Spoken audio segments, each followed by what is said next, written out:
Hello, AP World History students. Today I'm coming to you to talk about political ideologies, especially socialism and communism. Let me place you in the context of this time period, which would be the Industrial Revolution, where we see the poor becoming poor, the rich becoming rich. We do also see a rising middle class, however, but there were certainly some people who felt that the Industrial Revolution wasn't working for everyone.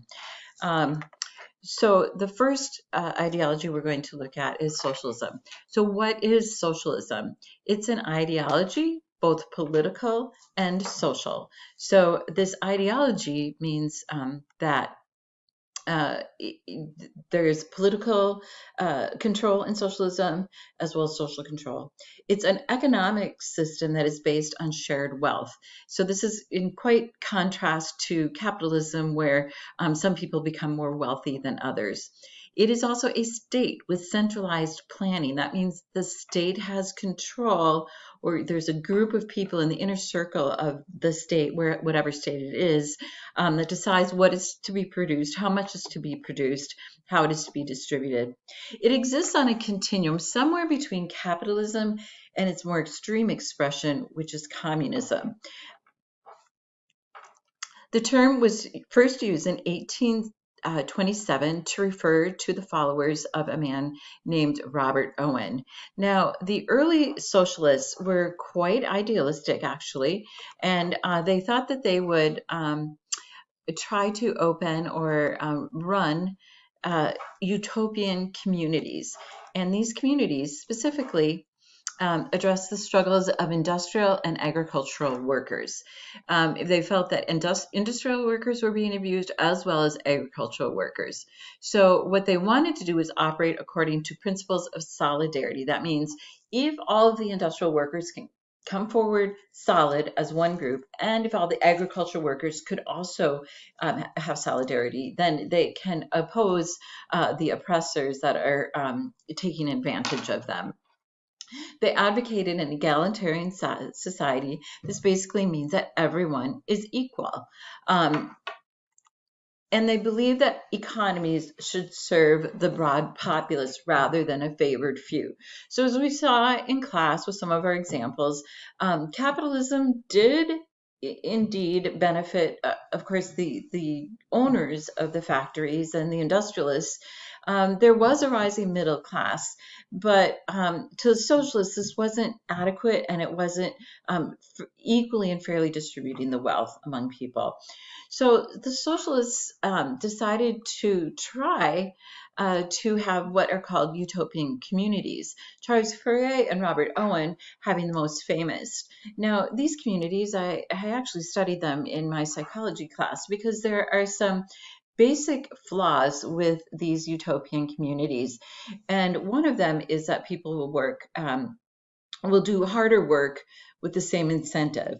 So what they had were these payments. They were like basically hours of work, and then you would get a payment for the hour of work that you put in.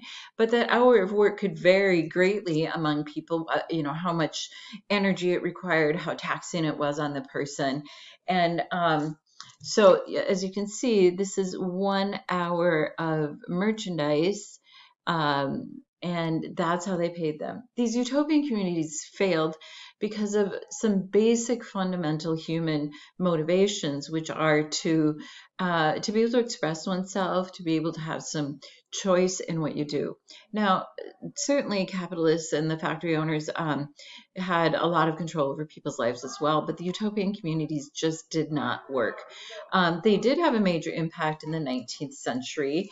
One of the things that they did was they reduced property requirements for male suffrage in England. So the Reform Act of 1832 made it so that every man had suffrage rather than just men of property, like we talked about in class. And then in Germany, actually, we see under the leadership of Bismarck, who was actually a pretty iron-handed leader. But he did promote the ideas, and his government, of providing medical insurance unemployment compensation if someone were to lose their job, and retirement benefits. And this is the beginning of what we call the welfare state. And to some extent, the United States has a welfare state as well. We do have unemployment compensation. We do have retirement benefits. We have not done quite as well on the medical insurance, although we do have the Affordable Care Act.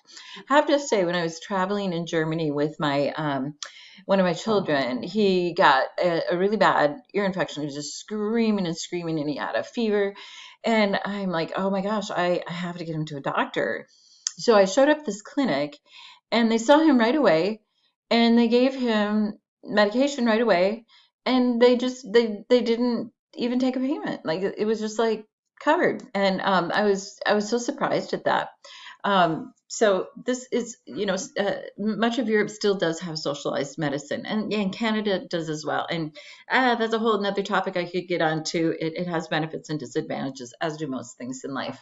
Now, this is Karl Marx. I have a doll of him in my class, as you might recall, and Frederick Engels. These were two really influential people. As you can see, they lived at the same time, and they developed the principles that led to communism. Communism was the great experiment of the 20th century. We'll be talking a lot more about it in the time to come. They propose that there are two major classes in society. And the first is the capitalist, or the bourgeoisie is what they're called. These are those who control the means of production. They're the factory owners. They are the people who are wealthy and have money, and they actually control production and quotas and things like that. And then you have the proletariat. Now, think of these as people who sell their labor. So if I were going to work at a chocolate factory, I would be selling my labor to the chocolate factory. Right now, I'm selling my labor to the high school that I work at. So the proletariat are wage workers. So these people, Marx and Engels and communism in generally, advocates for the abolition of private property. So nothing should be owned privately, and a completely equal society. Everyone is treated equally, and everyone should have equal benefits. They believed, and this is an interesting point that I really would like you to pay attention to. Art, music, and literature are all, sort of developing at this time, and part of that is because there is maybe some more free time for some people to develop these cultural expressions. But the communists believed that the capitalists allowed for this art and music and literature to be developed in order to sort of, distract the proletariat from thinking about how awful their lives are. So they work 6 days a week, 14 hours a day, but then they can go and they can listen to a concert, or they can read a book, or they can maybe go to a museum because a few museums cropped up. But according to the communists, these were all really just meant to distract the workers from thinking about how awful their life is. They believe that organized religion was the opiate of the masses. Now, if you know what opium is a drug that activates some neurochemicals in our brain called endorphins. And if you've heard of heroin or Vicodin or Oxy or fentanyl, these are all opiates. And what they do is they completely take over your ability to think and process information.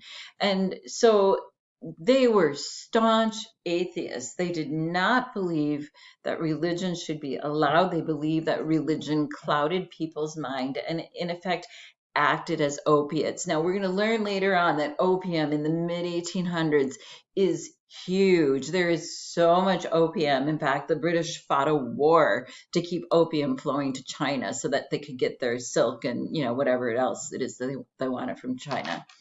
And then finally, they urged the workers to revolt in favor of a dictatorship of the proletariat. In other words, let's make sure that the proletariat are in control and not the capitalists.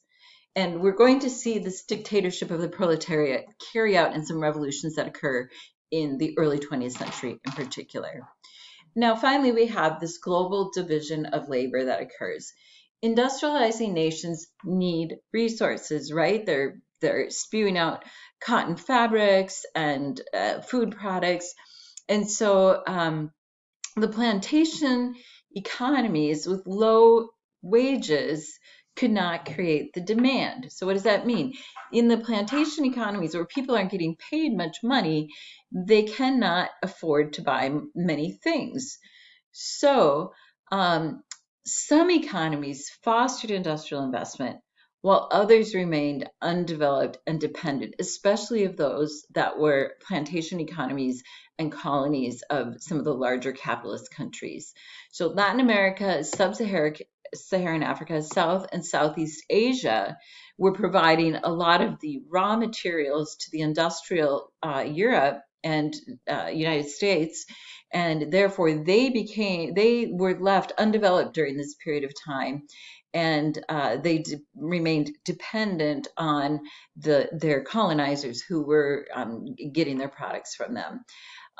So this is just a map of industrial Europe in 1850. You can pause and take a look at it if you'd like, and just take note of where the railroads are, where the major coal deposits are, major industrial areas. And then, you can see in Great Britain, 20% of population in cities of 100,000 or more. This is not true in Scotland, but it is in England. And that is the end of chapter 17, and I will see you soon. Thank you.